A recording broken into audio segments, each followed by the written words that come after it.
children. 120 years ago, when somebody was obese, they were sent to the circus. There were case reports done about them. You know what? Why do people hang out with the YouTube live stream? Is it because they want to get informed? No, they have PBS for that. It's because they want to vibe with the vibers. They got PBD You know what I mean? for that. Exactly. The Patrick Bateman podcast. Big fans of the show. Patrick David Bateman. Patrick Bateman dead. It's still Patrick Bet David, but he's in his like mother's dress from Psycho, and he's just like, welcome to my motel. Let me tell you exactly what we're going to do today at the hotel. This is how we're going to expand our operating income. Okay, this is how we're going to take it from here. Because let me tell you something. I know coming from poverty. Welcome to my family motel. Immigrated to this country. Okay, welcome to my motel. Anyway, Griffin, you had a bit of a wild time. You had a bit of a story getting to the DNC. Let's plow into that. We're all the DNC, but I have a bone to pick to start today's episode, because that's what the show is really about. Is me grinding my gears. I was betrayed by the DNC delegates before I ever even got to Sabotage. The DNC. So here's what happened, audience. So I'm on the plane I'm on the plane. I'm getting on the plane from New York to Chicago. The whole plane, it's filled with all sorts of people, coastal elites, news anchors, all sorts of people, and I decided, I'm going to get in good. Okay. I'm going to be a full blown live. You're all elated. You're about to get away from smelly, stinky, crime-ridden, disgusting Manhattan or Queens or wherever the fuck the airport is in that Mississippi-gotten city, and get to the Midwest, the Garden of Eden, the height of mankind. We're all Chicago. going to Valhalla, and I want to be. I want to go to the Promised Land. So we're sitting there, and then our flight gets delayed. We're stuck on the tarmac, and I'm like, you know what? That's okay. I'm gonna schmooze. I'm gonna elbow rub. I find out the guy sitting next to me is the president of Queens DNC Delegates or whatever. He's like the king. I don't know how delegates work, and I guess the king of Queens. Is that what you were gonna say? I've learned a lot. He's the king of Queens. Yes, I've learned a lot of the delegates, but there's so much more to learn about these evil people. So he's putting on the charm. He's showing me pictures of him and Joe Biden that he took, and I'm like, sick, bro, that's so cool. And he's introducing me to people down the aisles. I'm meeting the president of the New York Port Authority. I'm meeting delegates. I'm meeting everyone on the plane, and I'm like, I'm in. I'm basically a delegate now. Okay, I'm gonna meet Beyonce this weekend. But then we're stuck on the tarmac for like 3 or 4 hours. So I'm really schmoozing this. Like, I'm like telling him, like, man, it's gonna be so cool to see like Hillary Clinton for the first time, like in person. Like, this is gonna be so cool. Griffin's gonna slide his number over to her and be like, hey lady, if you're ever looking for a company when Bill's not around, I got you. I give a mean foot rub. I'm crushing it. I am a Democrat. I am voting blue no matter who on this plane. But then our plane is delayed. We're trapped on the tarmac for 3 hours. They kick us off the plane. They cancel the flight. And then they say there's no more flights on the Eastern Seaboard all night to get to the DNC. And it's midnight. So now me and all the delegates are down in the baggage claim area. Is there a reason provided, by the way, for why all the flights got canceled? Because I was speculating about that. It was too woke. Like, what the hell? It was too woke. The plane couldn't fly with all of the pronouns. It was not safe. It's like, put your pronouns in airplane mode, and everyone was keeping them on. I was going to say, I thought it was a DEI issue, the hiring process, they didn't have any qualified candidates, the DEI line was so long, but none of the pilots were cleared to take off, it was a bit of. It was DEI. So, and that's what I told everyone on the plane. No, but so we're like, the only way we're going to get to the DNC now, there's no flights, is we're going to have to drive. And the drive is like 14 hours. So yeah. I see different people starting to talk about driving. I go up to 2 or 3 groups and say, hey, do you need like a driving buddy? Because, like, we can do this right now. And we can make it there in like 13 hours if we trade off. And they looked at me like I was speaking a different language. Like I was a fucking alien. It was I was shaking their hands, and they were giving me like limp handshakes. And I told you, one by one, all these motherfuckers just take off and go rent cars without me. They right to my face. These motherfuckers, they all rent cars without me. and this dude will tell you to your face, New York City is the greatest city in the world. I'll tell you what, in Kansas City, in 5 minutes, everybody's in a minivan and you're barreling towards the DNC. And you know, you've got Creedence Clearwater, burn here, I'm no. They fucked me. You know, that's what Democrats do. Am I You're peeking. You're popping your peas, okay? Just like you're popping your asshole. Right? You gotta tell me for the podcast. They fucked me. They 100%. They fucked me. And then, you know, I'm like, wow, this is a deep, deep betrayal. And then, you know, on the flight back, he was out looking for his John Candy. I'm on the flight back home at the end of the week, and I see this guy that I was sitting next to again. The guy that looked me into my face and pretended I was speaking a different language and went and rented a car without me. He clocks eyes with me and he puts out the fist for a fist bump. And you know, and anytime a cool black guy puts out a fist bump, I can't deny it. It's impossible. He hits it with the Tiger Woods big dog. My hand was like magnetized towards it. I couldn't stop it, but it was a fist bump without my consent. It was a non-consensual fist bump. Griffin was the beta male in that interaction, and he's still salty about it. He's still icing the burn. Cucked on the in and the out here. And so I guess, you know, I'm just saying, like, is it because I code conservative? Is that what it was? Did they think I was a right-wing provocateur? I think he probably thought you were trying to suck his wiener on the way, given that you have a porn star mustache. You know, I'm pretty sure that he was getting. I'm pretty sure that was what he thought. He thought you may have been looking to play with his balls a little bit on the ride, and he was like, "Look, man, I'm just gonna rent my own car. I'm gonna stay away from this guy in a trench coat and skinny jeans. I don't know." If that's what it takes to get to the DNC, I was ready to do it for the delegates, and the delegates betrayed me. So that's where we're at. You know, I think obviously a lot of people are talking about other stuff about the DNC. You know, how it was some sort of, you know, far right rally. You know, fucking all the Palestinian people I got fucked. Everything. I cared about that. So that's what I want to talk about. You guys are at the DNC too. We saw each other for a second. Well, unlike Griffin, who's a coastal elitist, Gavin and I were on the outside of the United Center. This guy was in the belly of the beast on the inside. We were outside squaring off. You know, I think it was actually Griffin on the show that said there's going to be a big difference between the folks inside and outside. So we took your advice, right, bro. We were like, we're not stepping foot in that place. You know, Gavin took your harsh criticism to heart. You know what I mean? He was like, wow, this man's trying to slander me as a Democrat. I'll show him. I'll point and laugh at him from inside the United Center, you know, when he's shaking hands with a 5-hour long line, desperately trying to get in so you could see Harry Sisson in action. He was just there for Lil Jon. I'll be not only did I did not see Harry Sisson, but I saw his counterpart, Chris, who's like the same. He does the same shit as Harry. He's like, but it's like Beavis and Butthead, and he's lower IQ, so like he can't go on peers because he's too stupid. It's like me for the Vanguard. It's like we send Gavin whenever anybody wants to interview him. If there's a big spot, we're sending Gavin. There's a big spot, we're sending Gavin. That's what we've always done. It's always been a model for success. It seems like there's a lot of those young Democrat kids. I mean, obviously it's not the new, but it seems like a type has really developed. Holy shit. They were farming them at this thing. There was like 3 seats for the New York Times and like 100 seats for TikTokers that like started TikToking like 2 months ago, like through the DNC. Do you think that there's any legitimate organic nature to that? Because it does seem like traditionally I'm used to seeing young men influencers go to the right. You know, they're like Trump bros, like where Zach and I grew up. There was a bunch of dudes that kind of looked like that, but they were like Yoder voters. Kevin Yoder was our, representative from the Republican Party. But do you think that you it's guys at all have Yoda running? Yoder, Kevin Yoder. Kansas City. He lost. You guys make fun of coastal elites, and then you're like, Yoda is my governor over here. Okay.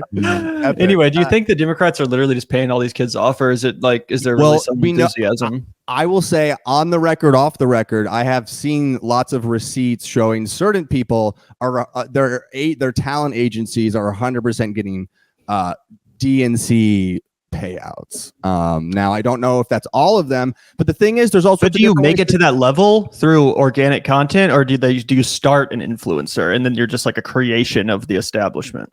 This is like a big life question. This is kind of well, it's not really. My question is like, are these kids that are like going to talent agents and you're like, oh, you're handsome and you can speak well and you're trying to be a commercial or movie actor or something like that? All right, so there is one. You guys can Google it right now. Maybe pull it up. It's called Palette Management.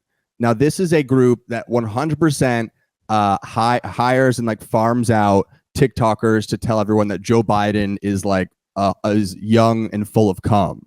And now they've all seamlessly obviously transitioned into doing it for a candidate that's alive, and it's a lot easier. But yeah, this is Palette Management. Yeah, exactly. Is it a workout company like for clothes? Yeah. No, I mean, if this is the right website, I'm not sure, but this is they represent people. It's a talent management group. So there are those, but then there are people that McDonald's. There are people that legitimately have gone viral just pushing like hyperlib content and then get picked up and like elevated. But I have been seeing some creepy motherfucking YouTube channels pop up lately from like 3 to 4 months ago that like are just like blowing up right now. Yeah. Vintage, like just lib, like Democrat Party line type content videos from like new young kids, and they have like 200,000 views on each of them. And I'm like, okay, that's like not how any YouTube channel grows. So I think there are some fingers being put on certain scales. But then I think there are a lot of people that are just naturally like doing this as well. So I think it's a mix. Yeah, I think that's definitely true. I also think there's just such a formula when it comes to the YouTube algorithm that if you really want to devote yourself in like a sociopathic way to making videos that are going to get in the algorithm and that are going to be rewarded and pushed by YouTube, then it's not that hard to create that kind of content because it is so bland and it's so cookie cutter. And again, if you just don't say anything controversial and kind of just toe the line and say, look at this, and then play the clip and then move on. Like MAGA Republican. Humiliated. Yeah, it's pretty easy to just crank it out. Trump is insane. Yeah. So it is interesting though to what extent it's legit, because obviously we always talk about right-wing content being like a basically astroturf right-wing billionaire Koch brother funded kind of shit to further their ideology. Usually on the left, or like when it comes to like, Democrats and liberal content, there's not as much of that kind of stuff, but maybe we're reaching the point where the lib billionaires have finally figured out. Do you know what it is? Propaganda. I think a big part of it, I think it's multi-fold. It's 100% what Gavin just said. It's that the liberal establishment is figuring out a way, kind of like how Obama he exploded because he was ahead of the curve and he was really online, and that was a big part of his campaign back in 2008. I think Kamala Harris is going to try and define her campaign by being, the TikTok president, by being the new age Zoomer president, and lean into the Brat Summer and lean into the Harry Sissons. And it's so cool and so hip to be a Democrat. But I think the other part of it is that when you look at the content creator landscape, one of the byproducts of Bernie Sanders we talked about during the Democratic primary,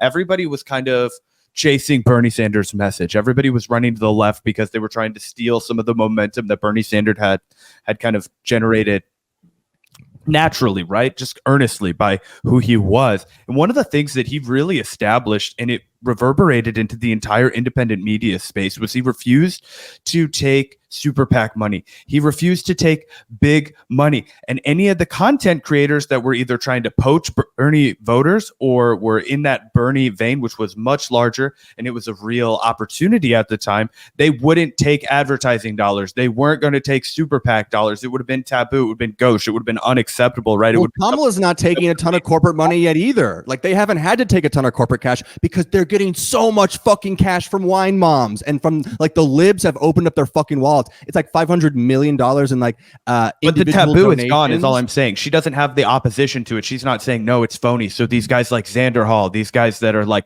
bottom of the barrel, I only use him as an example because I know for a fact he takes Democrat corporate money. The Harry Sissons, these guys that get uplifted. Oh, you're talking about the content creators getting the content creators are because it's not taboo anymore, and that's why you're seeing more of it, and that's why you're seeing more and more people strive for that and this formulaic kind of output, because Bernie Sanders does pay me. Now. Bernie Sanders pays me to do sorrow and the accents people complain about in the comments. Bernie Sanders pays me to do that.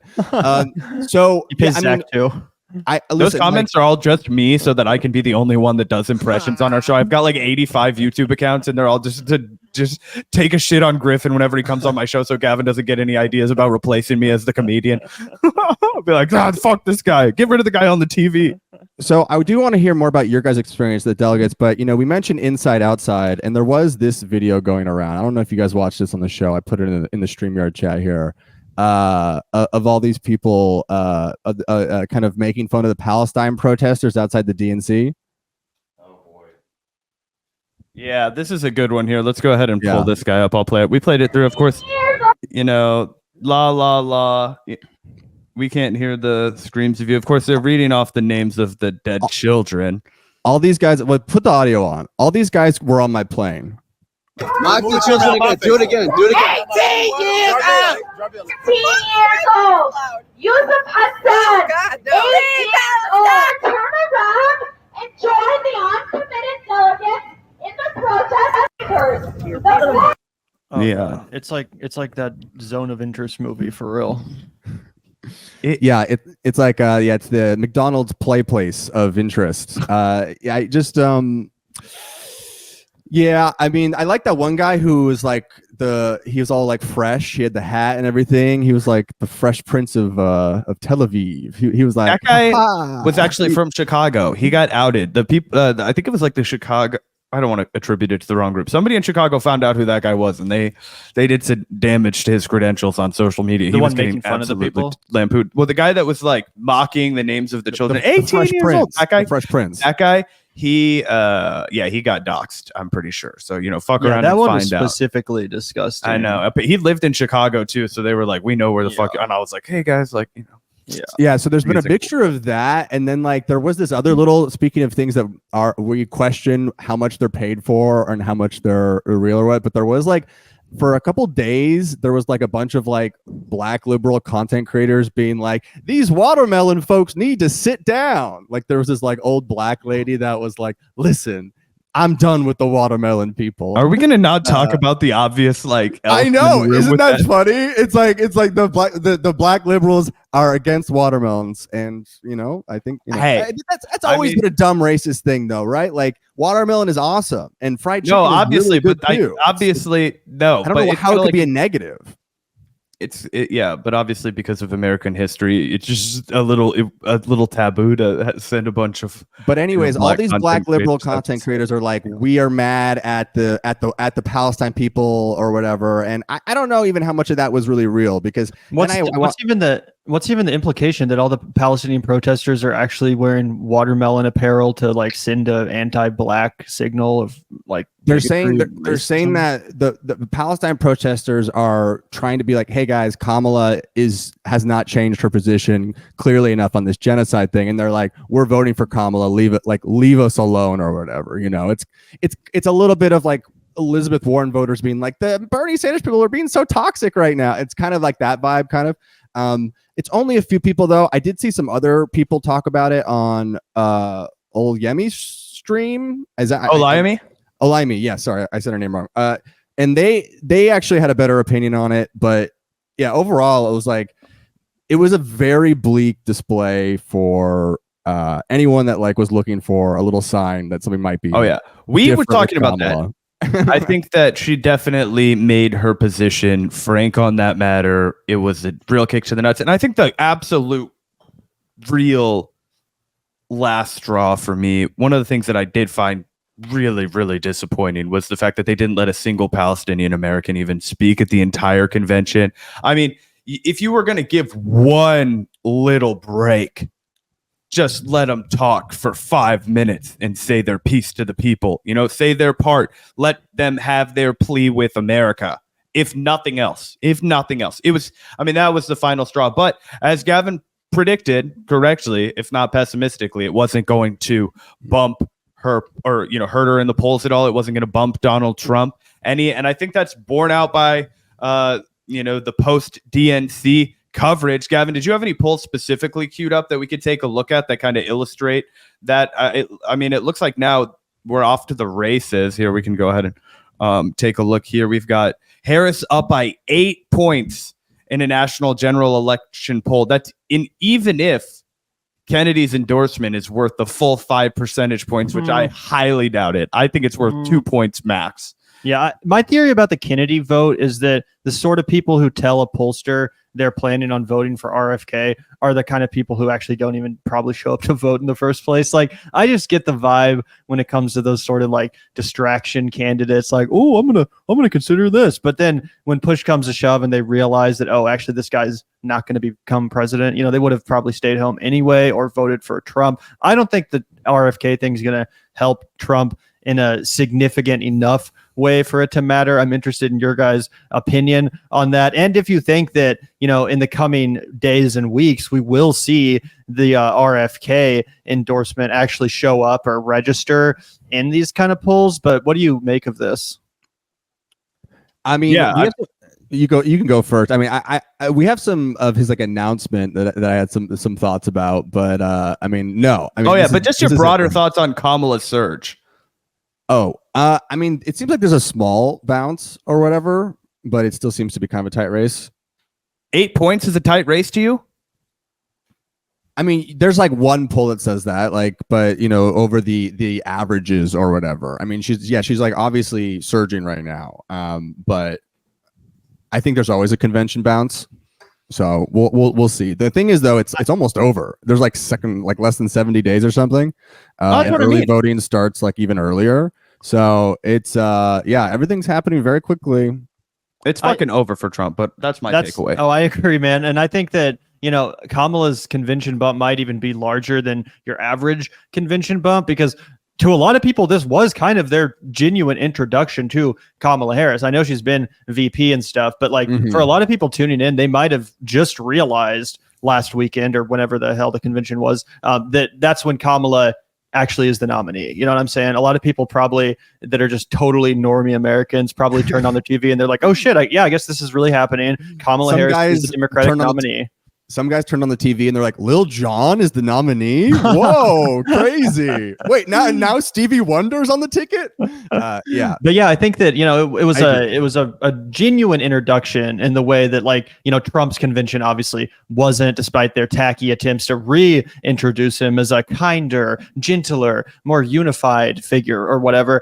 Everyone already knows who Donald Trump is, but with Kamala, they actually do still have the opportunity to like change people's mind and, introduce her to people that might have previously been a little bit skeptical when they didn't know much about her. And there's to be honest, 100,000 people in Georgia knocking on doors. That's like as many people as voters. They're going to be fighting for doors over there. I don't know if you saw that. Yeah. It's 400,000. Anyway, I think that, it's so clear. Kamala Harris could start a war against anyone.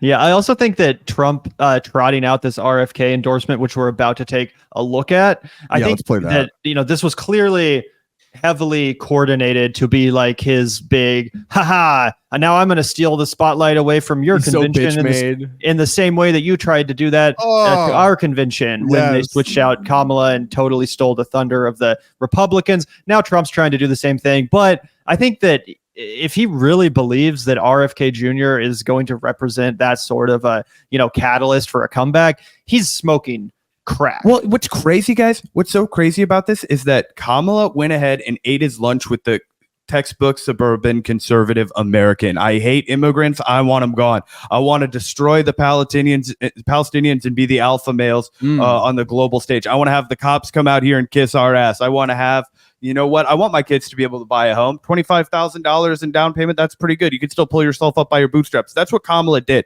She saw the opening lane was the middle American voter, the swing voter, and she just went and gobbled them up right there. So what is Trump doing? That's right. He's no tax on tips and no Palestinians in Gaza. Let's go. He's doubling down on the freak show. He's doubling down on the RFK, and that's just he's gonna have more crazies, and Kamala's gonna have real American voters. He needs to connect with like centrists and moderates, suburban women. RFK is gonna do the opposite. It's so funny again to understand that he really thinks this is what's going to save him, because he knows he needs to turn the momentum around, but they don't have a VP announcement left in their pocket. They don't have a convention left to roll out. This is all they have, an RFK Jr. endorsement, which again might make news for a week or so, but come on, by November, people have such short they have such short attention spans. Most people probably won't even remember RFK was ever running by November. Like, I'm being serious. I think that this is a total flash in the pan. If anything, it could hurt Trump, because then they can attach all of RFK's insanity to Donald Trump and further hone in on the weird branding. I don't know, bro. And the funniest part is, I can tell Trump doesn't like to be around him. Like, we'll play the clip, but Trump clearly does not enjoy RFK Jr. because Trump knows the number one rule: RFK is bad TV. Yup, he's bad TV. Let's play this clip, because this is where a pod goes from. I'm not sure what clip you're talking about, by the way. Which clip specifically? I put the announce the whole and. Oh, here we go. I've got it. Never mind. That one's okay. I thought it was with Donald Trump. My bad. It should be. Oh, no. It is with Donald Trump. RFK Jr. joins Trump at rally endorsing him. It's scroll up. Not this one. I mean, we can do that first. All right, cool. Let's start with this one, guys. Oh, I want everyone to know that I am not terminating my campaign. I am simply suspending it and not ending it. My name never suspend. My name will remain on the ballot in most states. If you live in a blue state, you can vote for me without harming or helping President Trump. Can we do something to remove his name from ballots? Can we in red states the same will apply. Remove it somehow? I encourage. I mean, he's removed it from some of them already, like in Pennsylvania, I think. Yeah, that's why I'd canvass to remove his name from ballots just to fuck with him. I think that what's funny about cool. I like this. Yeah, the thing about Pennsylvania was that was what gave away that he was going to endorse Donald Trump, was he actually had to file the paperwork that said, "Hey, I want my name removed from the ballot, and I'll be falling in line behind the MAGA chieftain, the Make America Healthy Again, the Maha." Mayahi, Mayaha. Mayahi, Mayaha. Wait, you got to pull it up. People are not going to know what you mean by Maha. The Make America Healthy Again. We've got it coming up right here. Hold your horses, Griffin. Maybe we do a spreadsheet. We'll go back full screen, Gavin. Oh yeah. Oh, it's a video. He released Maha in a video format. Incredible. Could everybody, everybody get your Maha hats. Everybody put on your Maha hat. Mayahi. Oh shit, we're gonna get demonetized. Who cares? I played that song.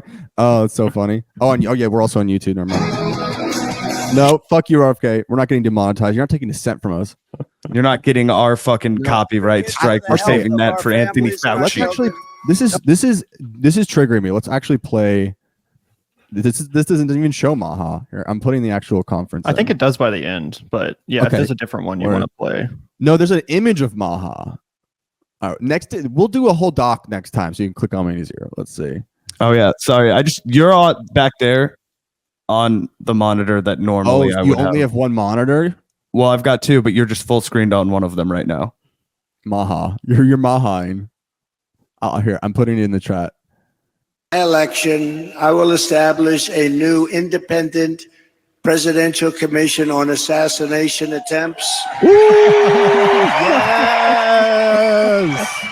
And they will be tasked with releasing all of the remaining documents pertaining to the assassination of President John F. Kennedy. I don't have health insurance. I'm in $50,000 worth of debt. I live in a trailer, and I do not have any job prospects. I have 8 toes, and finally, policies being given to me for my MAGA hero. That guy is stumbling. That guy's stumbling out to the nearest patch of green grass, ripping off his shirt, Hulk Hogan style, and sticking an American flag in the air. He's going to the nearest grassy knoll. Bullet theory will be debunked once and for all, Griffin. My theory is no bullets. Even if they do declassify the JFK stuff, obviously the official narrative isn't correct, but what do you think? There's just going to be a document that says and the CIA killed him. What do people expect? I don't know. This gets into interesting stuff. Sorry, guys, we're going on a tangent. We're not going to shut them down. So just everybody know that they can do that now. Tangent train is leaving the station. Gavin, you brought something up interesting to me the other day, which was that, it's going to all start to unravel if they release any intel on JFK, because then we're going to have to redefine the Nixon era. We're going to redefine the Nixon era because, Gavin, you made a great point the other day. Why the fuck would Nixon have done Watergate when he was so far ahead of George McGovern? A lot of counterfactual. Because he was player hating. Bro, a lot of people think the CIA was trying to take him out. A lot of people think the CIA. A lot of people think he was just paranoid that the CIA was also going to take him out. Probably completely unfounded paranoia, but that not may unfounded if they did take out JFK. I would argue. Fair enough. I just don't think run he against actually. an election. He wasn't planning on what did people say about JFK, that he was going to dissolve the CIA? Who knows if that was just bullshit that Oliver Stone came up with? But at least he actually kind of represented a threat to the deep state. And Nixon would, I don't. If Nixon was around today, he would be on Twitter like Brianna Wu, being like, "Wow, I guess I've lost a lot of friends after Watergate," shaking my head. That's what he would be up to. He's the ultimate thin-skinned little demon. I don't know. What a stupid concession. But let's keep playing the conference. There's more. All right, let's go. Kennedy. Also, RFK does stand in a weird way to me in this.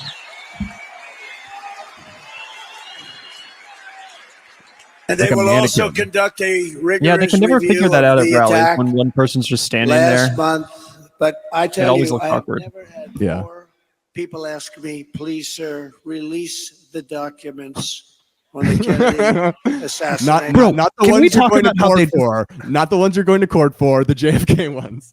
These guys, they act like he was not president for 4 years. If you had 4 years, I'm going to publish the presidential book of secrets. I'm getting behind Donald J. Trump to expose the deep state once and for all. Once we have one of our guys in there, it's going to be all different. About aliens. About Egyptian power plants. We're going to know everything. We're all unserious pro-Hamas terrorists. That's the Vanguard promise. That's the circle jerk America we've defined. I'm not Hamas. I'm Hezbollah. I actually I have some big tactics differences with Hamas. I'm Houthi. You're Houthi? Well, Houthis are like Ravenclaw. They're like Hufflepuff. Anyways, let's keep playing the rally. These guys are never going to get employed ever again. I am over here saying that I stand with the people of planet Earth. I care about my job. Hezbollah. And I also want to salute Bobby's decades of work as an advocate for the health of our families and our children. Nobody's done more. Again, we just have to point out, as Gavin did on Twitter, this is the guy that did thousands of children. Wait, what was the country that he did that to, where he removed vaccinations? American Samoa. Incredible what's happening over there. Also, I just want to talk about too how this is kind of a L for both Trump and Kennedy, because Kennedy here is endorsing, his whole thing is vaccines. Warp Speed. He's endorsing the guy who did Operation Warp Speed, who presided over Dr. Fauci and the lockdowns, all this stuff. But also Trump, it's also a huge embarrassing L for Trump, because Trump should be out here in a logical world bragging about Operation Warp Speed. Instead, he has to bring out his essentially the biggest critic of his single accomplishment. Exactly. And they can't even talk about it. Yeah. It's so cucked. It's like, oh my God. Yeah. I cannot believe it. It's kind of like the beginning of Black Myth Wukong, which I've started playing. It's about Journey to the West, ancient Chinese folklore. Everyone is very mean to the monkey, all the other gods. And now imagine it getting endorsed by the gods. It's crazy. The thing is that would kill your reputation in this mythical game that Griffin's playing. Let's hear from Donald Trump. Yeah, keep going. Millions and millions of Americans who want clean air, clean water, and a healthy nation have concerns about toxins in our environment and pesticides in our food. This guy loves Monsanto. This guy loves Big Ag. He hates the EPA. And it's just humiliating for RFK to pretend he cares about the environment at all and share the same stage as this guy. Yeah. It wasn't that long ago that RFK was still taken seriously by the environmental movement. 2015 or so, probably he was still hanging out with those kind of people.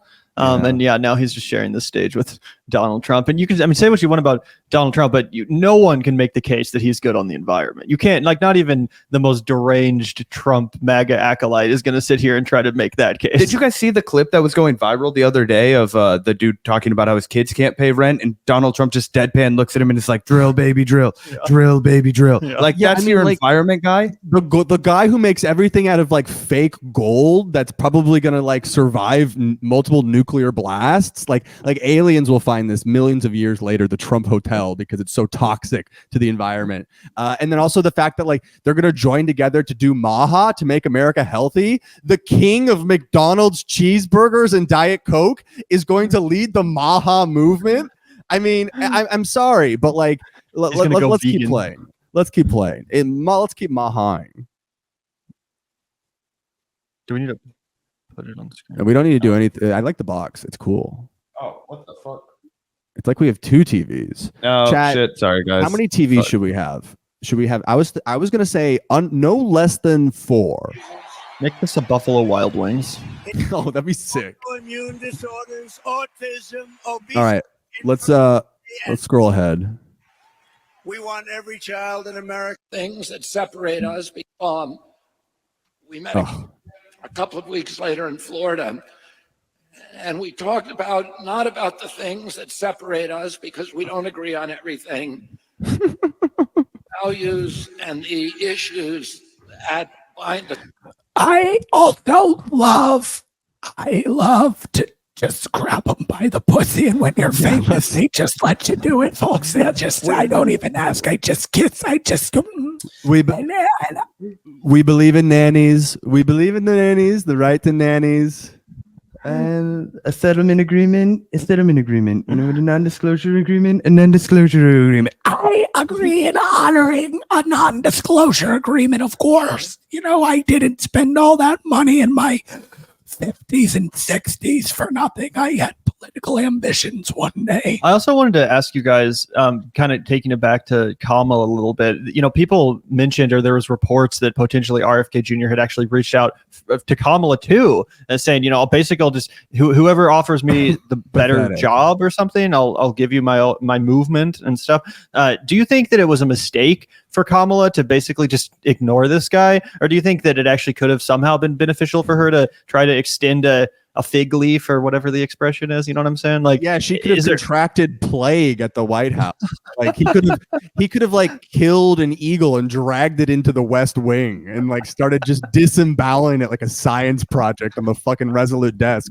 Yeah, that's exactly what we needed. And he wouldn't leave. He would be someone that you told is the meeting's done, and then you find him in the hallway later, just fucking, I don't know, writing his name. He would be like the raspy ass Dwight Schrute of the White House. Once you get him in there, he thinks he's in charge, even though he's one rung up from the bottom. He's you're nobody's secretary. Just because you have a secretary, that doesn't mean you're really anybody's boss around here. You could fire that guy that sharpens your pencils for you. But other than that, and you know what he might do, Griffin?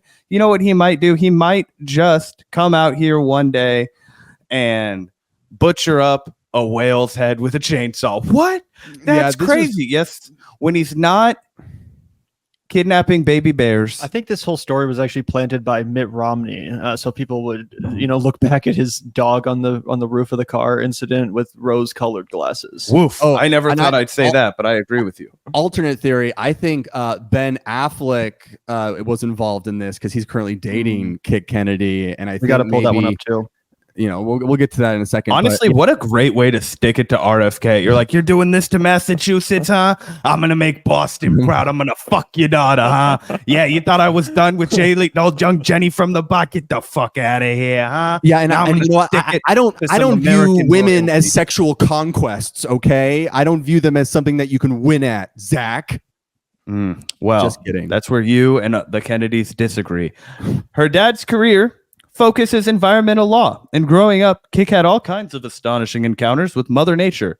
In a 2012 interview with Town & Country, she recalled an especially colorful childhood event in which her dad, who has a thing for animal skulls and skeletons, took her down to the beach with the chainsaw to retrieve the head of a dead beached whale.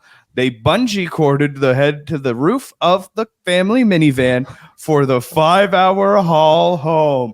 Man, guys, I want to tell you that the Dean campaign back in the early 2000s ended because the man hollered into a microphone. I mean, politics has just changed.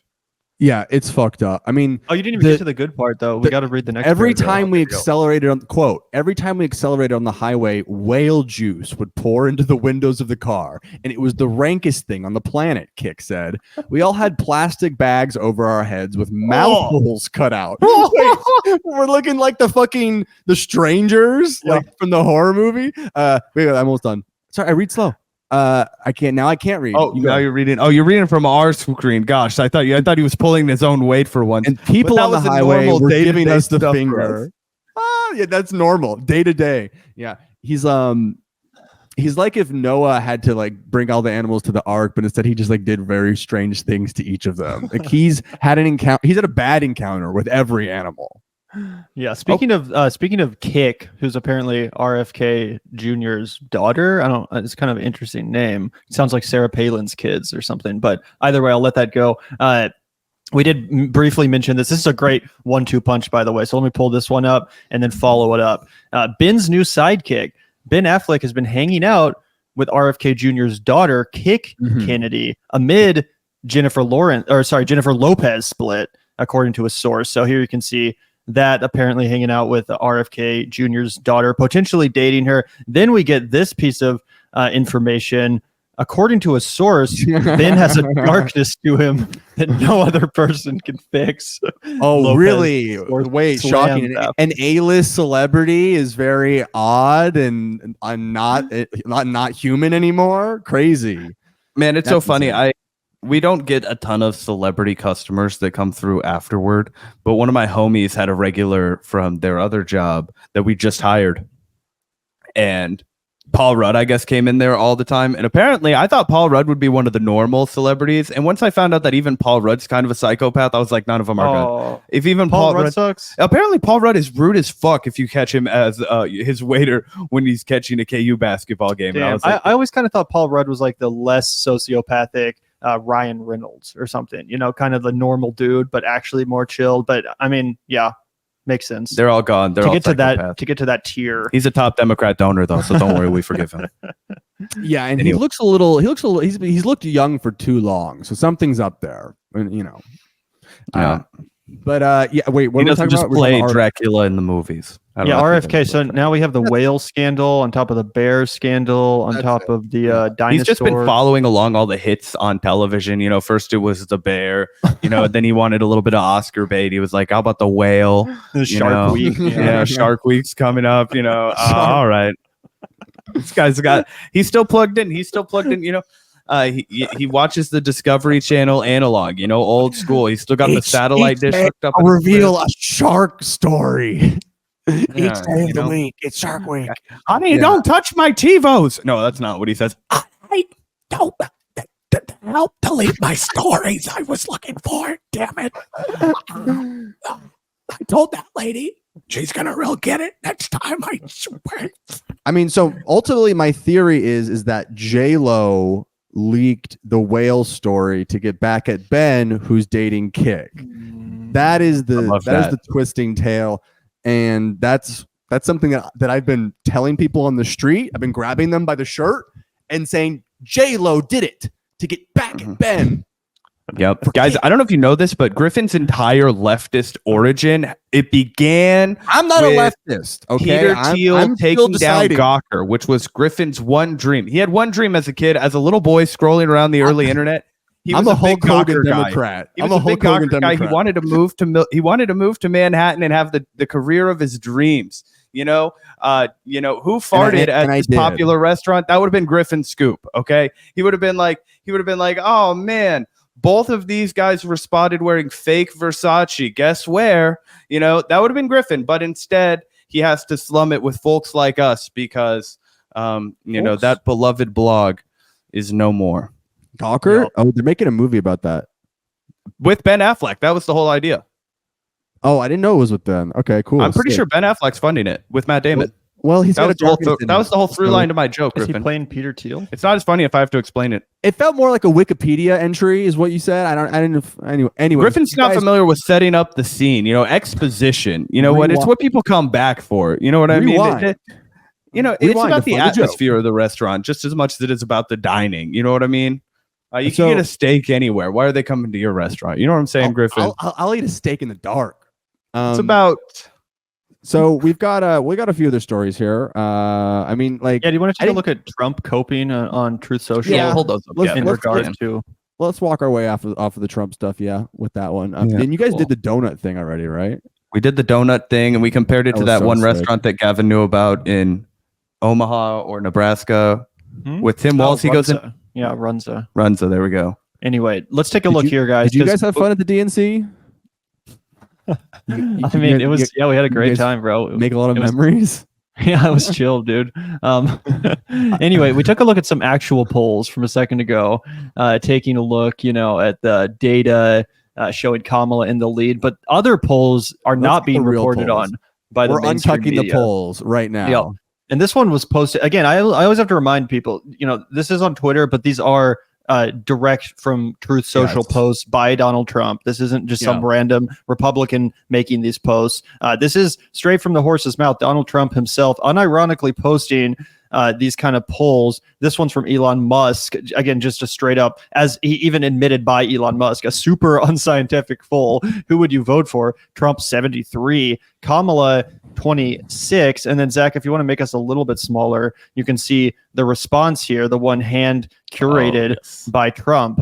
This guy says, this poll is going to be more accurate than all the fake Democrat heavy sample polls that have been coming. So Donald Trump really might think that, it's something I've always gone back and forth on. Do you actually think Donald Trump thinks he won the last election? Do you actually think he thinks he's going to win this one? I think he knows he's going to lose this one. That's my analysis. Griffin, what do you think about that? Well, if we can scroll down to the user that did that reply again, I think it's a screenshot, so we're not going to be able to. I can full screen it. So at George at Beheads tweets is kind of like the Nate Silver that's been slept on. Like he called the midterms. He said there would be no red wave. He's right. Beheads tweets has been right about everything. It's bullshit that he has to pay for his own blue check mark. Every super chat tonight will go to getting Beheads to paying off his check mark. These are the real polls conducted by true pollsters like Cat Turd and stuff like that. I know there's a lot of polls from like the Nazis on Twitter. They love to do the polls. So who you vote for? It's crazy. This is a landslide, and we got to start waking up to the fact that this is the real America. Communism is getting crushed in this poll, Griffin. And that's what I want to talk to you guys about. How do we start racking up some W's for communism, man? I mean, gosh, Donald Trump is... I think so. I mean, he's damn near rooted our kind out of this country. It's a shame. I think the way to get communism going, and like there have been like what you've seen, I think there's been a lot of insinuations that Kamala is doing communism. We're hoping so. I'm holding out hope. Comrade Kamala. Yeah. I think though that I don't think that she's doing communism. I think you need a stronger musical warrior than like the people that she had. Walz warrior, from the window to the walls till the sweat drops down your balls. That's the kind of. I mean, I will say, we're only going to get from one guy in American politics. I like Forgiato Blow. I like the songs that he makes about Target and stuff. I think he could really lead. Does Forgiato Blow have a career left in a post-MAGA America? That's the question I've been pondering. Right. Exactly. What does he do now? I mean, to be honest with you, he's proved that he's not just a Trump guy because he's hit other cultural issues like Target. Like vaccines, and vaccines. He'll be there on any topic. Like I think he's going to open for that one act that was really popular during COVID. Hillary Clinton, what we gonna do? Lock her up like the Saudis do. Remember that one? That was a good one. That was the best part of that Borat movie, the sequel. That was the only good scene. Forgiato Blow, it needs to do a like diss track on Zelensky and be like, I'm the pocket watching you, playa. I just want more. So I think that if communism is going to succeed, we need an epic YouTube rapper to start with that. Yeah. Well, dude, Jackson Hinkle created the Communist Party of America not that long ago. Do you remember that? And now he's meeting with Hamas and Hezbollah, as I said to you guys. And now we have a communist nominee. Look how the dominoes fall. image. Gavin and I are thinking about starting a hip hop collective. If anybody wants to join, it's called Full Frontal Riz. You know, our mixtapes are going to be dropping. Gavin's coming out first. What a timely evergreen name. You're going to name it Riz. That's not going to date you 4 years from now. Wow, this guy doesn't understand culture. People this guy definitely be saying Riz. Not like us. Griffin on this very podcast said Not Like Us wasn't going to have staying power right before it went platinum multiple times. So I don't really want to hear this guy's takes about the hip hop community. He's not like us. Let's call it Awkward Turtle Chugi. Let's call it that. How about that? That's gonna really date it. This guy's never. This guy still listen. I was like, Griffin, what are you listening to in your headphones? And he takes off of his headphones, and do you know what he was listening to? This guy was listening to Nickelback. He was, look at this photograph, and he was just staring at a picture of Hillary Clinton from the '90s, guys. Every time I see him, makes me laugh. And you won't believe it, guys. You won't believe it, but there were tears in both his eyes. Falling down both cheeks. Yeah, let's take a look. Also, it's cry when I'm horny. Oh, but you meant I'll do Trump post, and then I wanted to hit something about Tim Walz's son that Tim Pool has been thinking about a lot. I'm sure that's not at all problematic. But let's check out some of the other glorious copes. Some people have noted that Donald Trump. He used to say what you want about him, but he used to be quite the poster. These days, it seems like a Donald Trump feed is almost starting to resemble like your grandma's Facebook feed or something. It's filled with shit like this. It's filled with AI slop. You're about to see some of that. It's filled with shit like this. The Maha. I need Elon a Maha Musk. hat. I gotta get a Maha hat. There's a bunch of AI. Yeah, someone must have told him to stop posting AI because it seems to have dried up over the last 48 hours. But about 48 hours ago, he was you sometimes if you're a real friend, you gotta reach out and tell your friend stop posting AI. He got really high and he watched the Chronicles of Narnia, The Lion, the Witch, and the Wardrobe, and he was like, guys, I've got it. Our next strategy, our campaign strategy. I had a week where I was super into AI, and I was like, never posting it, but just playing around with it and being like, wow, images, incredible, then you move on. You have a good friend reach out. Right. I also don't even know, much like a lot of the elderly people who post AI, I'm not sure if Donald Trump even realizes that some of the crap he posts is AI. He's like, wow, I forgot when I was on that lion, but that looks incredible. God, I wonder if anyone else remembers that. Do they see how thin I am in this rendition, this render? I'm very thin. I'm very skinny. Trump's definitely lived as a Vegas rat long enough to be on a lion. He's definitely been on a lion in Vegas at some point in his life. But yeah, Trump AI, it's getting weak. Vance is doing donuts. It's looking good, and so we've got Republicans basically, being like, well, every single time we try to attack Kamala, we just start screaming, she's black. And then that's about all we got. So that's not working. So let's attack Walz. And they've been trying kind of everything under the sun to attack Walz, trying to find that, Achilles heel, that chink in his armor. And so I guess now they're just attacking his special needs son. We got a clip here from Tim Pool. Yeah, what did you put it in the chat? And keep in mind, guys, the right has now come full circle because it wasn't all that long ago. Zach and I kind of cut our teeth talking about the 2008 election. It wasn't all that long ago that the right wing melted down when people made fun of Sarah Palin's special need. I put it in streamer too. Yeah, right. Oh shit! What was it on Family Guy? Oh, it was on Family Guy, dude. They made some pretty big jokes about Sarah Palin's special needs kid or something. That was the end of the hard ass fuck Family Guy. Guys, if you want to talk about a guy that was hard as nails back in the day, that he went a little soft on us, he did. He went a little shit lip, he did. Everybody saw him fuck up the Oscars when he hosted it, he did. But if you want to watch some real funny shit, the OG seasons of Family Guy, man, they had no fucking bounds. They were off the walls. And it could just be growing up at that right appropriate time where when you're 10 years old or 9 years old and you're watching Family Guy. It hits so good. But anyway. I mean, Family Guy, the really old stuff was like kind of interesting because they would make references that none of the kids got. They'd like be way too old of like show business references in these like cutaways.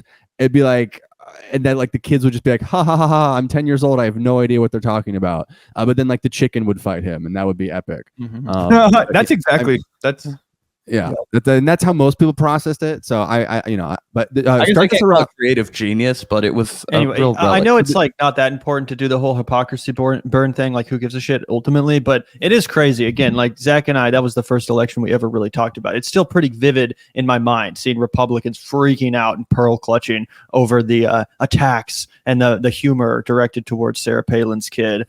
Meanwhile, now here's the state of the Republican Party, and it's obviously the same thing with a bunch of other stuff. Like, imagine if any Democratic candidate ever had said what Trump frequently says about like gold star families and recipients of the Medal of Presidential Freedom and all that kind of crap. Like, they just completely act like it's not happening when they would do it. Right. I mean, they're totally. But I'm not going to rag on the kid for this. However, in this debate, when people show Tim Walz yanking his son and having that look on his face that some have suggested is a look of frustration, others have said he's just pulling him away from the teleprompter. I don't buy that. He's not going to trip into the teleprompter. He's walking right past it. The pull of his arm doesn't do anything to pull him away from the teleprompter. He might be 8 feet away from that thing too. Well, no, they're walking. Aren't they just walking? Hey, I'm trying to. They're hyper analyzing the situation. I hadn't actually seen this clip yet. She walks in front of it. But either way, look at the direction Gus is walking. Ducking under it, maybe right there. He doesn't need to be pulled. So, regardless of what you think, the narrative is now the argument. The debate is this: the reason why Gus Walz started crying when his dad said he loved him is because they believe people are arguing this is a sign of abuse. A kid who grew up with a learning disability from parents who are frustrated having to deal with him. I got to imagine, or I said I could imagine, because I'm not trying to take sides on this debate, but you got a kid with a learning disability and the parents are like, stop, it's like this, stop doing this, stop, why won't you listen, why can't you learn? And so people are suggesting the reason he cried. Now, let me say this first. There were several conservatives who mocked Gus for crying this way. Little over the top there, son, a little weird. Some people are like, why is he crying so heavily? Then other people pointed out, when you see this clip, it's like I would, if your dad is killing it at anything, you're gonna cry. Okay, like his dad is accomplishing one of the greatest things a dad can do. It'd be president, vice president, or whatever. Right? That's a big dad accomplishment. Wouldn't you cry if your dad became vice president? If my dad became vice president, I'd cry for America. I would cry for the state of affairs in this country. I would cry for all of my civilian counterparts. I would cry for a lot of reason. You're gonna cry. It's emotional. I would make Gus look like a fucking. Who are those guys that stand outside of Buckingham Palace and they're not allowed to make a facial expression? That's Gus compared to me, my old man who's born in as the nation's leader. Listen, my point is, no matter what reason, you're gonna be crying when your dad becomes vice president. It's one of the greatest things. Oops, wrong one. Maybe it's because his dad never said he loved him. And here he is at this political rally saying, that's my son and I love him. And the kid, it's the first time he's heard that from his dad. Or he rarely hears it from his dad. And this is right up there with straight up made up. It's just projection for one, because Tim Pool's dad doesn't love him. But what's hilarious, his dad posts YouTube videos being like, come home, son. Like, you haven't called in 20 years. It's so funny too, because this is all the right wing has. It's right up there with Milo Yiannopoulos quote tweeting him crying and being like, this child was molested. And it's like, what the hell's the matter with you? Like, he's just this kid who has fucking autism in a very like stimulating moment, and he's having a hard time expressing his emotions because he loves his dad and he's proud of him. It's like, bro, it's 2024. You never met a dude that has real bad autism before. Yeah, a very stimulating moment, lots of cameras, 60,000 people cheering for your dad, probably overwhelming. Yeah, Plus, it wasn't even that autistic. Like he just kind of like a non-autistic person could have done the same thing. Sure. He just kind of has he kind of looks visibly special needs. Ugly crier, bit, not hot. Yeah, ugly crier. If it had been his daughter, no one would have said anything. If she had just kind of shed some tears and been like, "I love you, Dad," like no one would have cared. For sure. He looked like that one British meme of that guy crying with his like eyes like this, and like everyone loves that meme. But yeah, the thing is like, so they're like, all right, nothing is working in terms of attacking Kamala. Then we tried doing this tampon thing about Tim Walz. We tried the stolen valor thing, but it got too complicated. And so we're out of things there. So now he doesn't love his son. We're gonna knock on doors to that at this point. Rally around the family. Not only does his son not love him, but his son's expression of love is actually proof that there is no love. Like right? Yes, exactly. Yes. Well, it's kind of like it was like a trap moment at and a lot of M. Night Shyamalan references happening at the DNC.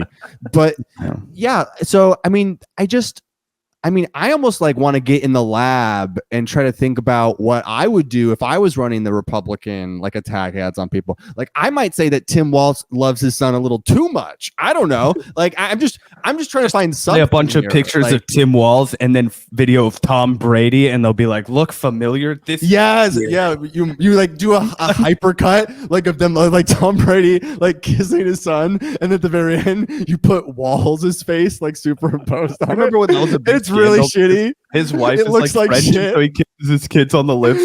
That's kind of weird. I don't know if your wife being French gives you an excuse to do that either. You overlay it over the top. I know you've been to other countries. I've seen a ton of people that are both dudes give each other pecks and kisses. Not their fucking kids. Not their kids. That's fair. That's what I'm saying. Like I could. They're grown adults. That kid. I had to do that to get through the DNC security. You have to give them a little kiss. Yeah, you're not allowed to kiss your child after they turn 6 in Gavin's mind. You're like, get the fuck out of here, you red bastard. We do have to find that Milo tweet though, because that one really is. I think he deleted it. Oh, I'm sure somebody shot it. Somebody shot it. But yeah, like they don't have shit. I don't really know. Like, does anyone else have any ideas? Like, what could they hit them on? And that's like, you're the one that hangs out with the Republican Party, bro. Tell us what their strategy is. What are you hearing from the inside baseball? I'm not on either side. I'm an undecided voter. Tucker Carlson a few weeks ago, I heard. I was riding in a Cybertruck. I sold Tucker a Cybertruck that I stole. Yeah, is that what we're doing now? I was gonna go into Top Gear Tucker, but let's rev up. Hey folks. All right. Hey folks, are you epic?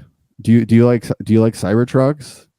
Yeah, what's this Tucker? I tried to find this one. I couldn't find it. Okay, well, what's hilarious is I couldn't believe they actually did this because I know the Cybertruck and I've already watched a bunch of reviews of getting just ripped to absolute shreds, right? Mm-hmm. So then Tucker, I imagine because he's getting paid to, or it's like just him sucking up to his boss, he's going to do this like weird Top Gear ripoff where he pretends that he knows a single thing about automotive or that he's ever lifted a damn finger in his prep school padded life of cushy privilege. And they go out into the Pacific Northwest logging country and they take this Cybertruck, which nobody would ever use for logging. And he goes out and pretends he's some like backwater Jeremy Clarkson. Aren't Republicans supposed to hate electric vehicles too? Or is that just over now?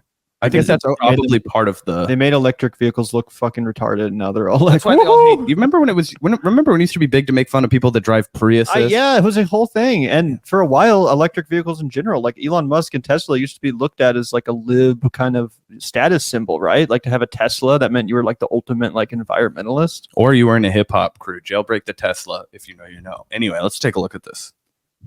I don't think people understand just how much open space there is in northern New England. Well, if you got 1.5 in northern New England, that's fucking worse. 5 million acres to mess around. Down a little bit. It's a little we borrow a Cybertruck, bring it up to Maine for a month or two, do a kind of rural review. And Elon said, okay, we're just going 104, probably a little too fast, and give it to Patrick.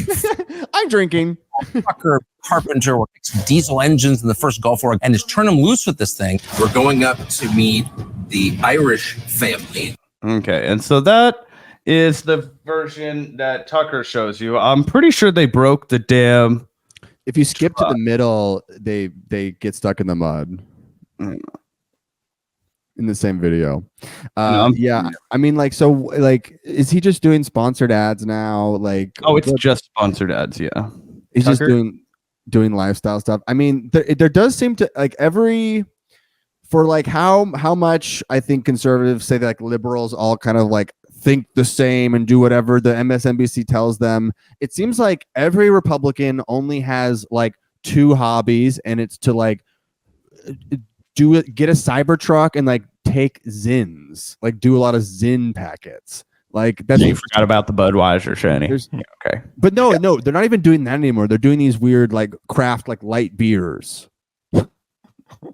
like named like my uncle. Now, wherever this New York City fancy boy out here, he come in, no bed there down up and wherever clear ass from a banquet. Boy, I tell you, you keep that junk wagon away from me. I don't know, I don't like it. I'm talking about coastal elite epic conservatives. I'm not talking about people who are just poor. I'm talking about you, dang it. I'm talking about you and your new ways and your hippie bushwaddle, and I don't trust it. And I don't. What even is exactly inherently conservative about a Cybertruck? I mean, it's just like Elon Musk. That it's insane and insanely like lethal. That like it shouldn't exist in nature. That it's born to kill. Also, let's look at its functionality, Gavin. Electric. They're working on it. So they finally I don't know how you do it, but yeah, they got some hybrids. All right, so now we're just watching people do their jobs. These are the professionals. Let me DJ here. I'm gonna share it. It's dead. No, or scroll back. He does an interview with a guy. Scroll to the interview with the guy. Oh my god. I can do it too here. Okay, Griffin, take the wheel. It's all right. I actually like take the wheel of the Cybertruck, Griffin. I gotta find it. Is it in the chat? Oh, this is great content. I mean, I actually watched all this content. I suggested all the stories. Griffin's running the show here. Dang it! It's not up to par. Back. Jason, but anyway. This is what I was referencing, which is the fact that they immediately try and take it into the fucking logging area. And it gets stuck because it's not at all designed to handle fucking mudding. And also, you can't take any truck into that kind of fucking terrain. But anyway, what was the portion that you wanted to play, Griffin? Here it comes, baby. No, wrong screen. We got it. I can't. Here we go. He's spinning like the Cybertruck in the mud, ladies and gentlemen. Here we go. It's coming. Nice to meet you. Sort of wood. That's pulpwood for paper. Pulpwood for paper. Hardwood logs for all different, furniture making. Tucker's so outdoorsy. I don't think people. This is a man who's a natural with conservative American working class voters. Right. There is in northern New England. Full cab too. Yeah, the back seat is full of junk. Is that what do you think? Innovation. Would you drive this? Yeah, if it came into a price point that a guy can make it work. My biggest thing would be battery life. Yeah. Because yesterday I put just under 400 miles on my pickup. Today I'm at like 280. So how? We got jobs in a lot of different locations, parts runs. Tucker's like, what do you guys do? The trees are right here. Where are you going? Yeah. You put 400 miles on a truck in one day? Yeah. So would you be nervous about taking something like this? He has to get prepped a little bit for these.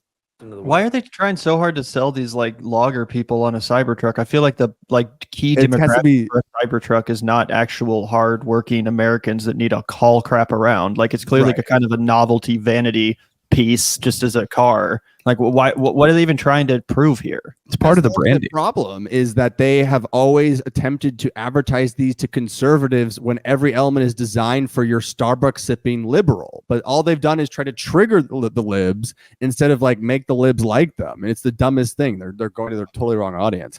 But I just love the idea that he's like, okay, we're like out in the middle of the forest. how are you guys driving a lot of miles? It's like, I imagine the Cybertruck would go for like an hour and a half and before running out of battery. Like, I feel like it's like my Steam Deck playing like a modern. You guys ever game. driven electric cars? I had one in Austin, Texas, and it was the biggest pain in the ass I've ever had in my entire life. I asked for a regular gas vehicle from the rental car place. They're like, we only have an electric left. I was like, fuck, I'm already here. I need to get this car. So I get in the electric car. The battery's dead. So I'm like in neutral in this stupid son of a bitch going down the long ass Austin airport wraparound. I know Griffin knows what I'm talking about. You go down the terminal and there is a Whataburger parking lot. I have to sit in that stupid Whataburger parking lot for 2 fucking hours while this thing charges so I can get to my hotel. You know what? It doesn't take 2 arguably hours. one of the better parking lots you could spend time in, but okay. I'm not a Whataburger guy. Do you know they just get their same food from the people who make the Sonic food? Sonic, Whataburger, all trash to me, folks. But I get it from the Sonic dumpster. Yeah. No, the Whataburger cooks to order. That's why it's good. Interesting. Yeah. I will say the only thing I will say in defense of the Cybertruck, and I wish it wasn't associated with Elon Musk and all that stuff, but I do think that we live in an era where like there's almost zero imagination that goes into like what cars look like. If you go back in time a bit to like the 50s, 60s, 70s, whatever, like cars did have, I feel like they had a more unique aesthetic, like from model to model, they would vary more. They didn't all just look like they were trying to essentially resemble the same 3 or 4 different varieties. So I kind of do like the idea of seeing cars with unique shapes and aesthetics on the road. If the Cybertruck was a little smaller and more tasteful, I feel like I actually would kind of fuck with it. If it was a DeLorean. Yeah, like, you know, just something a little bit kind of like, it kind of looks like a Batmobile or something kind of weird like that. Like, I don't mind the idea of having a little more creativity when it comes to the way cars look. But, you know, just the Tesla Cybertruck is just so over the top. It's such an eyesore. It's like, it already looks different. The fact that it's that big and that grotesque, it's just like, come on, bro. It's like, what are you trying to cause a wreck and cause everyone to like, it's got Hummer energy. And I think like,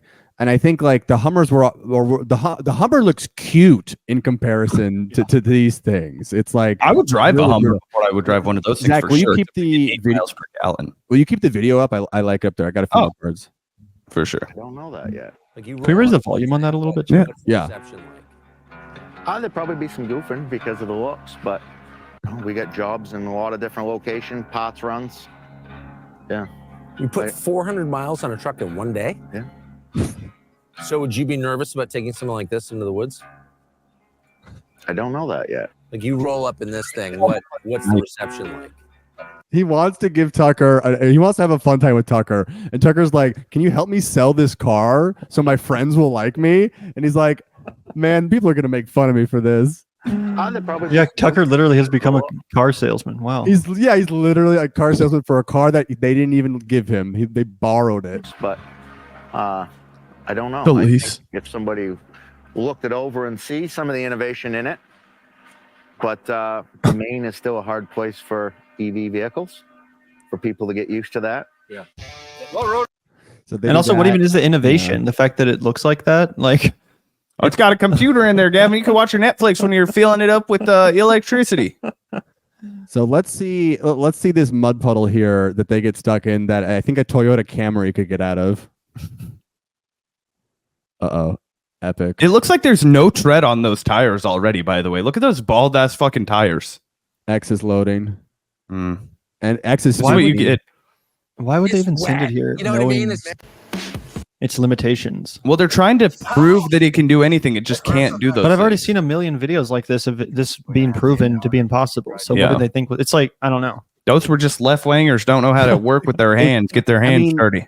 I mean, every single promo from the very inception of the Cybertruck, the first time they unveiled it on stage, they threw a brick through its window and it broke.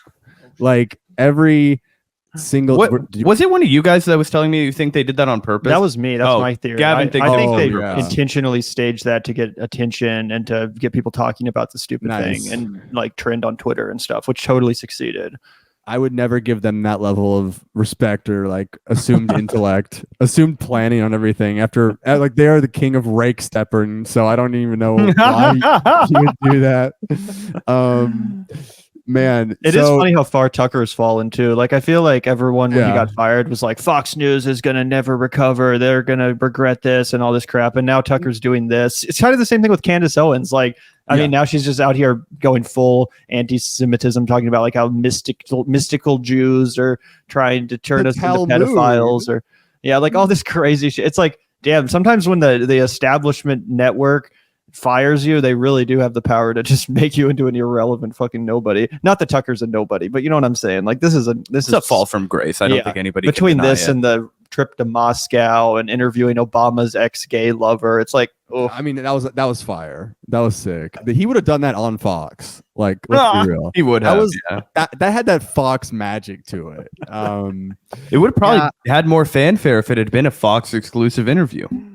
I think we are, at a time. I mean, I think him and Candace will do fine, and you really can't do fine. But will they be like nearly as relevant? I mean, and I have noticed that, like, independent media does exist, but I still think like CNN, MSNBC, all these places are getting massive views still, because I don't think on YouTube too. They've infiltrated YouTube now, and clips from 100%. Those fucking shows blow up just as much as anything else. I've explained to you guys on the background how that works. But everyone was like, oh, independent media here. Everyone is gonna like cable cut, and it's like, maybe we'll see. I mean, but we also still have trends, right? And there's still like a public discourse, and I feel like what independent media has is you will get your own base, you will get your own audience, and that audience will be specific to you, but you're not going to be contributing to the broader discourse. You're not going to be making a wave as easily. I mean, correct me if I'm wrong, guys, but when Tucker was at his most ridiculous, but also on Fox News, that's when his relevance was the highest, because it was appalling that a mainstream cable network would air the kind of stuff that you used to have to go to YouTube for, because Tucker used to have this kind of like air of respectability, which of course he didn't have, but he pretended to. He wore a bow tie. He talked like this and made sure he never swore when he was on air so that he could be on mainstream cable, right? Those kinds of things. But then he just started saying like, maybe we do need to find some more votes in Arizona. And if maybe we need to find more votes in Arizona, where else could we maybe find some more votes? And are we better off making sure we look as hard as we can for those? If, after all, they're out there, that was when he was the biggest star on Earth, because you had all the geriatric people tuning into Fox News all the time. Then you had the people who would just watch Primetime Tucker. And then you had all the liberals like Aaron Rupar who would watch Tucker, cut a clip of it, and then freak out so that the New York Times would run a column. No one's reacting to, I mean, other than us. No, very few people are reacting to clips of Tucker's new content. We're keeping the flame alive for Tucker. Tucker Senpai, notice me. It is tough. I don't know where independent media goes from here, because it does seem like as more people kind of join in, it's gotten just such a bad rap. Like, I feel like it doesn't have like that glossy sheen that it used to, in terms of people being like, oh, let's go find the real news over here or whatever. I feel like people are starting to be like, yeah, they're fucking crazy. Like, I'm just gonna watch these old people lie to me on CNN. It's more calm. Yeah. Like, I don't have to deal with hearing about the Talmud or any. It's because all the independent channels, they start out reasonable, but then like audience capture and grifting sets in, and by 10 years later, you're listening to just some insane crackpot who's pandering to the fringes of the YouTube audience. Donald Trump is left of Kamala Harris, neocon Harris. Yeah, it is pretty crazy. But even I didn't expect how far someone like Tucker Carlson would fall. And I get it. He's still doing fine. I'm sure he's still rich as hell, taking trips. I'm sure his life is amazing from his perspective. But when he was on Fox News, people would freak out like clockwork every time his show happened. They would share clips. A whole discourse would start. It just seems like he's in an echo chamber now, and he doesn't even really have the ability to what's he even said recently that's all that controversial? Like, has he said something that people got mad about? I don't remember the last time people really got offended by anything Tucker Carlson said or did. No, did he even write on the Black Indian stuff? Like on the she's not black. If he stuff? did, it didn't make a splash. I think the last thing I remember was like Yeah, his shows are relevant. You know what I think we should do, guys? I've heard like more a from straight culture in the That's last a month. softball down center plate or whatever baseball term that is. You know, they fucking underhanded that one to him, and he's not talking about any of the race science.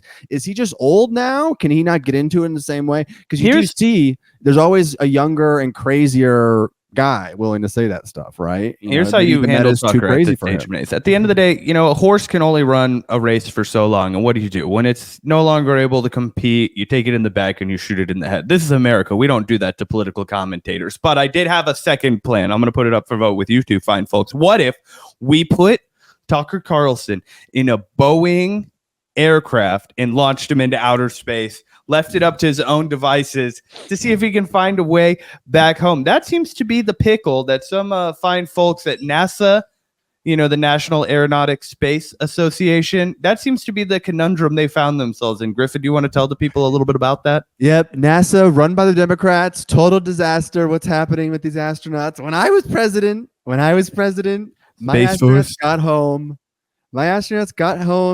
They went up and then they went down, but not now. Let me put my video in. I was doing an impression because my video wasn't let in. All right.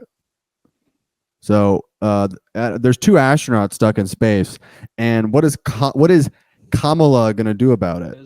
This guy does not look like the kind of guy you would want to be getting you home from. If you're trapped in outer space, just look at this guy. No, this is the number one guy. You want a guy that looks like he's been boring his whole life. You want a guy that looks like he eats paper for food. That guy looks like Joe Biden's older brother. Yes, that's what you want for this kind of job. Trust me, for this kind of job, this is the guy that you don't want. Some slick for 39-year-old guy who's like, this is his. I want Tom Hanks to get the job done. Griffin, don't tell me what I want. You want a guy who I want 1995 rotary fresh off Forrest Gump out here. You know, Houston, we have a problem. I want that guy. Get me that guy. That guy also works here, but you want this guy in the mix. This is the kind of old guy that you need. You don't want a bunch of young guys. All right. I am very pro just firing old people without any real rhyme or reason, you know, just pushing them out. Once your 65th birthday, it's like, go collect Social Security and rock in a rocking chair, you fucking idiot. Like, shove you off the boat, Darwin. You know what I'm saying? Anyway, let's hear from the horse's mouth. If we were president as a Hydra trifecta, we would sick ice on old people and deport them to someone else's country. Yep. Where they actually care about the elderly. I'm going to set this up again. If anyone who just tuned in, two astronauts are stuck in space. Gavin, have you heard about this? I've actually been following it for like a month or two now. I've actually been he's on a real this head. beat. He's been on this beat. Okay. This guy loves aliens. What did you think? The fuck you think? Outer space watches itself? Okay. Butch and Sonny will return with Crew 9 next February. Oh, and that's like when you hear a video game gets delayed that was supposed to come out this year, that was like announced last year at Gamescom, and they're like, it's 2024, and they go, it's actually 2025. Same feeling. It's like every time they announced a new Grand Theft Auto release date. This is how I feel about Elder Scrolls. Will return. That shit's never coming out. And the specifics in the schedule will be discussed momentarily. Space flight is risky, even at its safest. Definitely Joe Biden's brother. At its most routine. No, he is way more coherent than Joe Biden. He's doing the goodest he can. He looks great. He looks like he grew up in a cornfield. That's who you want to be an astronaut guy. Flight by nature is neither safe nor routine. I didn't realize Neil Armstrong was still the head of NASA, though. That is pretty impressive. It's good to see him in this shape. This is actually Neil Armstrong's penis speaking. Board the International Space Station and bring the Boeing Starliner home uncrewed is a result of a commitment to safety. They fucked up. Who did this? Who's behind this? What happened? Are we just, do they not make them like they used to? Gavin, explain to me, since you've been on this beat. I mean, from what I understand, they just decided that the craft, they had to repair it up in space before taking it home, but then realized it wasn't necessarily repairable to the standard necessary in order to fly home with 100% safety guarantee. So now they're sending a different craft up to get them, I guess, because their tankering was unsuccessful. But I'm not sure what the actual issue was in the first place. Like, I don't know if it was a like, you know, some grave mistake or just a. I'll tell you. You want to say the epicenter? 3, 2, 1. Boeing. EI. I was gonna say, guys, there's a small building up in the there's a little infrastructure up in the Seattle area, the broader Washington metropolitan area, and they make death traps. They make. It's not quite the same as what Dr. Jigsaw did, but it's pretty close. They make these death traps, and Dr. Jigsaw. It's like Dr. Jill Biden. They're about the same level of doctor. You know, many people have mentioned that in the past. However, these poor astronauts, they're going to die in outer space. And isn't it true? I watched Interstellar, right? They're actually getting younger while they're up there. Isn't that how it works? You know, they're going to come back down and it's going to be like a Benjamin Button situation. You know, they're all going to get to grow old with their children. They it's both kind of look romantic. pretty old already too, so that might be nice. Yeah, he comes back down. He looks like Tom Cruise in '85. He's about to star in a remake of Cocktail just because he spent 6 weeks up at the International Space Station. People keep talking about how horrifying this must be for the astronauts, though. But maybe this is like the best case scenario. Like they love space so much. Yeah, let this in, Zach. Now they're like, we get to spend how long up here? Months and months. First of all, hell yeah. First of all, if you're a real space head like me, from watching, you know, Star Wars and stuff, you know, epic, space is not good for your body. You're not supposed to be up there for that long, especially when you're not prepared, you know. And I mean, like, I guess these two are going to fall in love now. Because, I mean, like, you're up in space for that long. There's no way you can't fall in love. Is there just two of them up there? It's just two of them. And there's not even a quirky robot that they can, like, you know, end up losing in space. You can fuck in space, dude. Yeah. They're going to find a new way. How would you not be able to fuck in space? Yeah, that's what I want to know. I don't know. It seems like that might present like one of them has to be keeping an eye on the cockpit while the other. I mean, I don't know. I just didn't know if they could both step away from their stations for long enough to pull off something like that. They're always pressing buttons and dials, just like the entire time for like 8 like months. the zero theorem. They're riding a bicycle and poking things and pulling things and solving equations.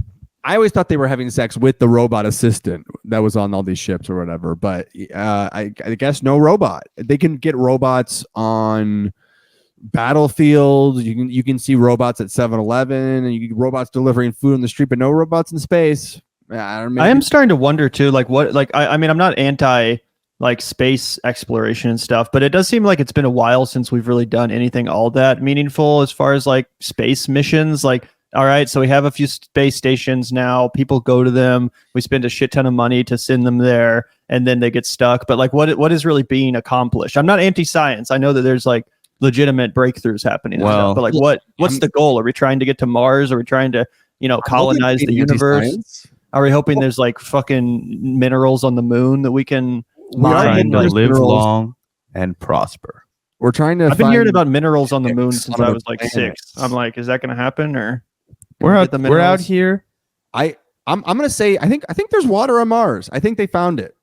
I think they did, didn't they? Wasn't that a big deal at one point? It was like some frozen water bullshit. Like it wasn't like, I mean, well, the big theory, I guess, is that we are technically the descendants of Martians, and that life drifted from debris from the Martian planet to Earth, pollinating it. Potentially also was one of the things that killed the dinosaurs, maybe. But yeah, that's where the Noah's Ark myth comes from. It was actually a spaceship. Yeah, I'm with it. And so, do you have anything more from this? I mean, let's see if they have any answers here about it. You know, are there any villains in this story? Griffin wants to know about the intergalactic Boink Fest. Let's go. Can we blame Russia for this? Is there a way to blame Russia? Perhaps. Is there a way to pin this on China, maybe? Or are we just gonna say, hey, sucks to suck, we're bad at everything? I mean, being bad at it is, I think, a reason to do it more, so we can get good at it. You know, I think going to space. Yeah, I think going to space. You know, getting if we suck this much at it. One thing that I am really worried about, though, with this story is that you remember when the miners got stuck in the tunnel, and Elon said he was going to save them. Wait, I thought that he was this. I thought those were the kids in Thailand. Elon said he was going to save. The miners were in Chile. That's two different stories. Sorry. It was kids, and he called the submarine guy a pedophile or something like that. Yes. Yeah. So those were kids in Thailand. I'm worried that we're about to get miners. a SpaceX. There we go. Like, we're about to get a situation where Elon sends up a SpaceX rocket to go pick them up, and it just explodes and kills everyone. So maybe that fun. would finally put the nail in the coffin of Musk's reputation, though. Maybe these two astronauts can take one for the team, and whenever the government stops giving this guy contracts, and that's how I wish, Gavin. But that's how sick and twisted these Musk heads are. That Elon Musk could do a Challenger explosion, and people will be like, it's not really his fault that all the bolts kind of fell out or whatever, all the loose screws. It's not really. He didn't even really invent it anyway, guys. He was the proprietor of the, I'm just saying, why is there not a Cybertruck but for space, like a shuttle that looks like that? Why can't we just build an elevator directly, Elon? Where's your vision? An elevator to space would be sick. It'd be so scary too. Oh my god, I get scared at elevators that are like over 10 floors. I'm over it. Like top of the rock. Fuck could move that. to the Midwest. This guy moved to New York City. That's not necessarily the home of the short elevator ride. But let's be real. I do think Elon is about to come out and make this a much bigger story because he can be epic, and I think he's about to make some big promises. Oh yeah. Circle Jerk America 2024. No, I'm definitely convinced it's Russia behind this. It's all a psyop to help the Republicans right before the election. We gotta get Russia back up and going again. This has just been ridiculous what's happening. We have to go to travel to Russia. Okay, that'll be our next live. I hear the grocery stores are fucking awson. Yeah. Wow. Train stations in America. Wow. You would never be able to buy this frozen beef heart for $6 USD. It's just it's one frozen block of beef this is what heart. most people make in a year here. Can you believe it? Wow. And this is your recipe for borscht. Okay, wow. It's a delicacy in America. People would love to have that. Wow, we don't have borscht. I've got one last story for everybody here today. Go big screen for Griffin. Trump says he wants to get his. You go. Oh no, I was reading it as it was coming in. There you go. Take it away. Trump says he wants to get his hair cut at Black Barbershop. They can make my hair look better. Yeah, there's not much to work with. The first thing you have to realize is when you go to a barbershop and you tell them you want to get faded, they have to have some hair to cut, Donald. It's just it can't all be toupee. I'll tell you what, we'll just peel off the old toupee and give you a rinse and charge you $300. How about that? Do they have audio of this? Does he say this? You brought it up. I had the opportunity. I've been going all over Chicago for years now, but I went to a barbershop and there was a lot of people there. They talked about you. They talked about Kamala Harris stealing the tip plan from you. They say they're open. This is a little bit from the folks that I talked to. Watch. We've been doing these barbershop tours since '03, and it's really enlightening to hear individuals start to change their political direction. I think it's time that blacks in general need to boost our political IQ. Stop being blindly faithful to a one-party system that does not work for us. So I've always liked Donald Trump. He was an icon for years in our community. Communicate to the voters. Will you be on the ground at barbershops, local communities, talking about the issues that matter to them? And I am going to be doing that. I like that guy, and I like those people. And I watched yesterday as you did it. You are doing fantastically, by the way. I watched yesterday as you did the interviews. Those are great people. Those are people who just want safety. They don't want much. He wants to run his barbershop. The people that were getting the haircut, I was thinking about maybe going getting there the haircut. I like the work. Maybe they'd make my hair look better. I like the work. Money for that haircut. I pay a lot of money for that haircut. A lot of money, folks. I like it. I like that haircut. I like that guy. I pay a lot of money for that haircut. I'm sorry. We've been looking for a way to attack Kamala, attack Walz for the Republicans to give them some free research. But I've decided it's actually not about attacking. It's about loving. And I think that if Trump got fake white dreads or some fades. Oh, he's gonna get cornrows, bro. I think if he just kind of did a really positive thing like that, I do think that is the turnaround. I think this is the moment where he decides, do I want to become president or not? The choice is yours. Donald Trump, 2020. Still waiting for the gold ear. I'm still waiting for the P tape.